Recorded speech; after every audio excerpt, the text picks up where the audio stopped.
Hey, it's Chris Kopf, and welcome to another edition of the Crested Butte Real Estate Market Update. If you haven't gotten a copy of this, is the April market report, so all the data through the end of April, and of course this comes out in May, and it'll be a part of my May newsletter as well. But if you haven't gotten a copy of this, I do go through and break down the Crested Butte real estate market, by area, geography, and by property type.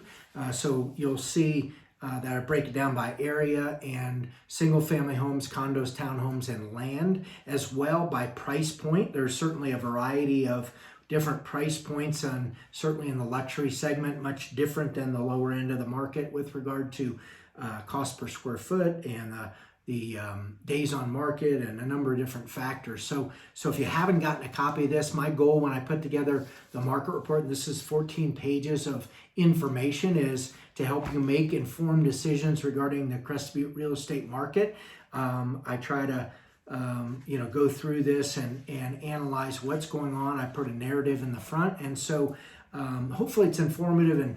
And if you have any ideas or thoughts with regard to how I can improve, I'm always looking for input and feedback. But right now what we're seeing is the number of transactions certainly down this winter as a result of the COVID-19 scenario. We kind of got cut off mid-March when spring break was just getting ready to be in full swing, and the visitors were then kind of exit stage left, and we saw we saw a period where we weren't even allowed as real estate agents to access homes, but we're allowed to do that now, and we're expecting that the lodging is going to open. I think they said May the 27th we're going to have visitors will be permitted back in, and lodging will open up. And so I have a number of clients that have inquired about that and are interested in coming back. And so what we've seen over the last year is kind of a reduction in transactions, and I think there's a lot of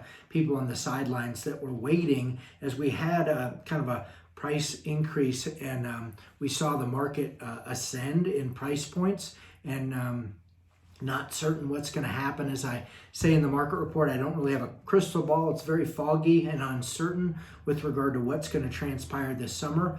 My gut is that assuming we can open up to visitors and we have people coming, there'll be a subset of people that are just tired of the Texas heat and Oklahoma and all the different feeder markets that we get. People in the summer generally drive here. You can fly into Denver and then connect her into Gunnison or into Montrose or whatever as well. But for those people that are visiting, there's always a subset of people that want to look at real estate.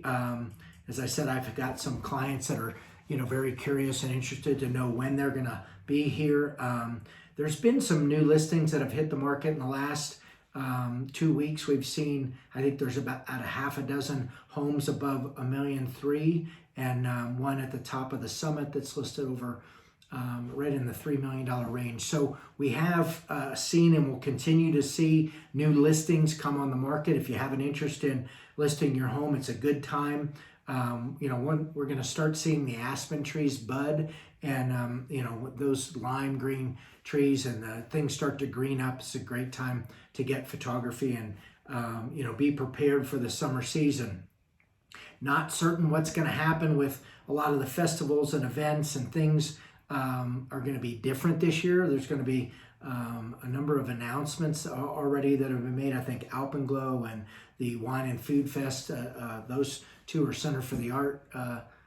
Those two events, Monday evening Alpenglows and this Wine and Food Festival, I think have been canceled for this summer.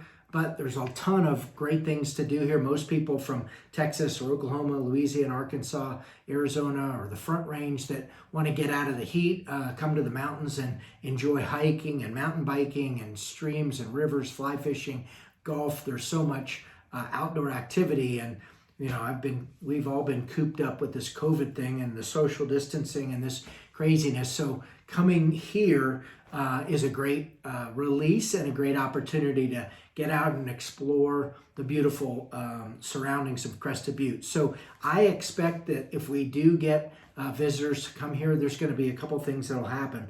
I think because of the COVID-19 scenario, there's a lot of people that are rethinking the way they're doing business. A lot of corporate. I've talked to a lot of clients and people in the corporate world that are probably going to loosen their requirements that people go to an office. So the days perhaps of suburban workers and people commuting to a big office building to sit there for 6 to 10 hours a day working, especially affluent corporate professionals.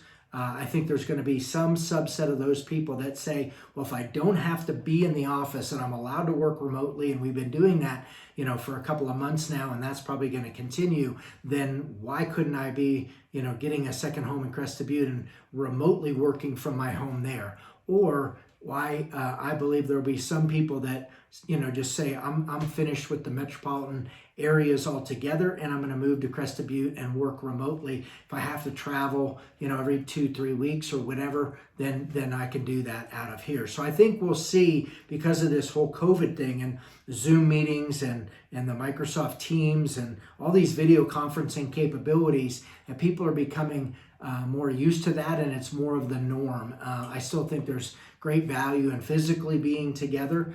Certain things you need to be doing team building and different things within a corporate environment, for sure, leadership and camaraderie and those types of things. But I think we're going to see a loosening, and I think companies are going to look at their office expense for office space and perhaps be able to identify areas where they may be able to reduce their overall footprint. So who knows what's going to happen, but I believe that we will get through this transition as well. And this summer, hopefully, we'll see the visitors show up, and we'll see activity resume and transactions go back up. So anyway, I hope that's informative, and I really encourage you to get a copy of the market report. You can go to chriskopf.com, and you should get a copy of this and get on my monthly newsletter, and my market report's included in that. So hopefully this is informative to you. If I can answer any questions, if you find anything in the market report that's missing,